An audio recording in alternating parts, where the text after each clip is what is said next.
Oh, welcome back to those of you that are watching and those of you that are members of the Facebook group Unique Oklahoma. As you can see, my budget is still pretty small concerning my designing aspect, but hey, I tried to mix things up there a little bit for you. So anyway, welcome back. Glad you're a part of the group, and I'm looking forward to doing some videos this summer. Haven't done it in a while, but I had a good reason. I got hired full time back in September, so that's always good.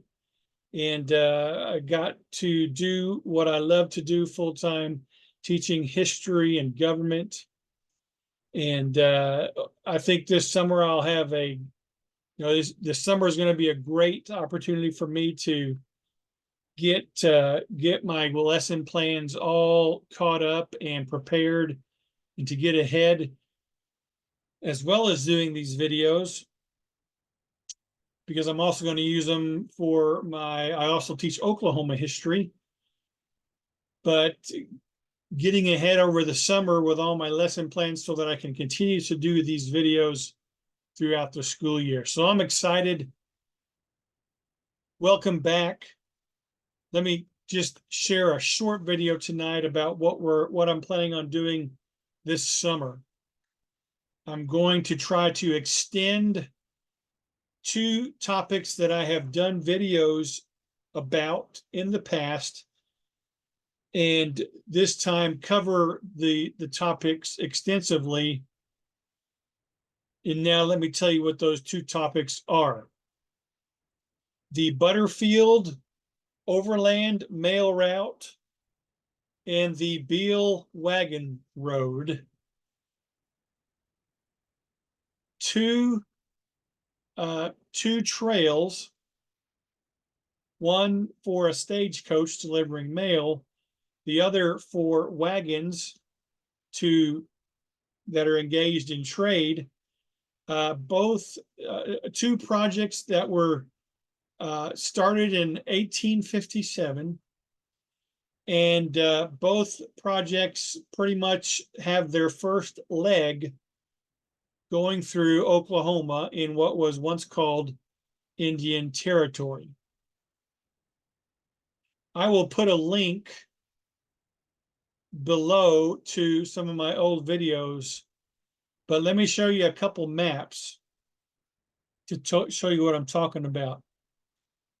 The Butterfield Overland Mail Trail or Mail Route was a way that the United States was going to get mail from the eastern part of the country to California.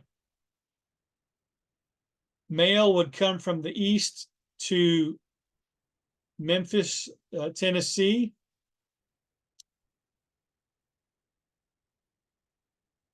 It would start in Memphis and then go to Little Rock. And then also to St. Louis, Missouri. From St. Louis, it would go to Tipton, Missouri. From Memphis, it would go to Little Rock. And then those two, once the mail was delivered to those two places, it would then both be taken to Fort Smith, where they would all be joined together. All the mail would be joined together on one route from Fort Smith to San Francisco. You can see that the first leg went through the southeast part of Oklahoma, at that time Indian Territory, southeast through the south central part of Oklahoma. Now, my goal is to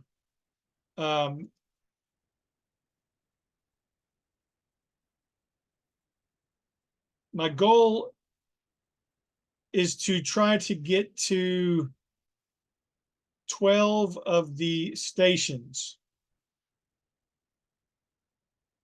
Actually, let me rephrase that. There are 12 stations on the Butterfield Mail Route, and I want to get to 6 of them this summer.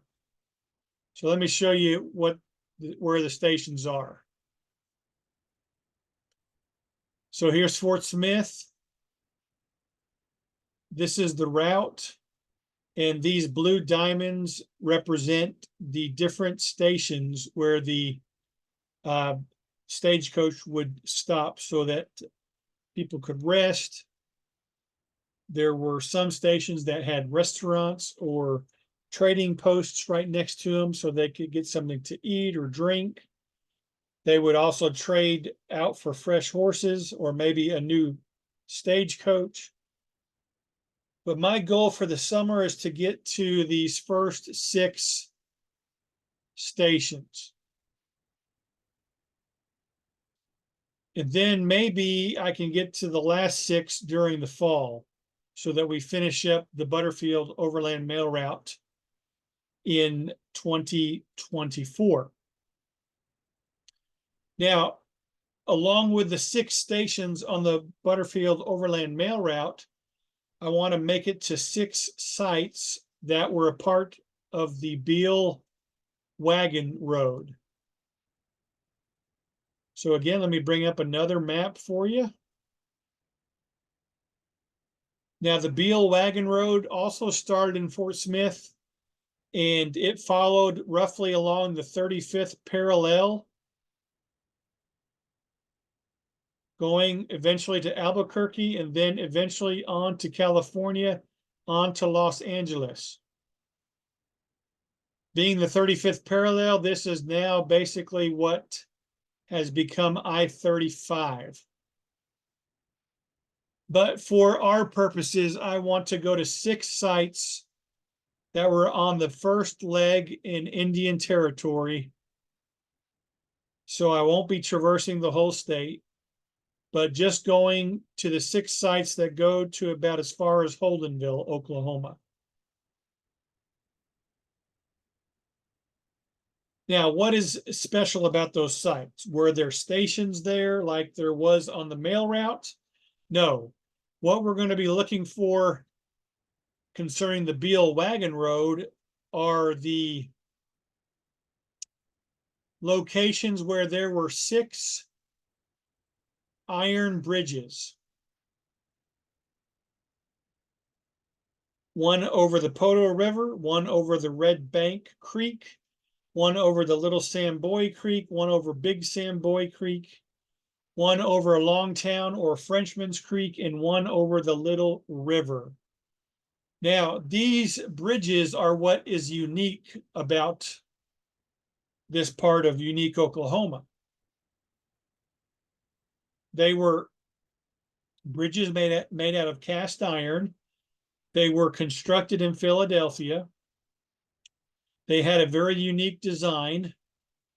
And outside of New York State and some other East Coast or Northeast states, Oklahoma is the only state to have this type or to have had this type of iron bridge in them. We had 6 of them, but they were all destroyed during the Civil War. Now, at a couple of the sites, you can still see some artifacts of the bridges. That's what I'm going to be trying to find when I go to these sites. But that's the 2 subjects that I'm going to be focusing on this summer, and hopefully can come to you from all of those locations. Now, if I can, I'm going to try to have some other videos on, single topics throughout the summer. So maybe still do some mini vids on Monday, our Monday mini vids. But that's what I'm planning on doing for the summer.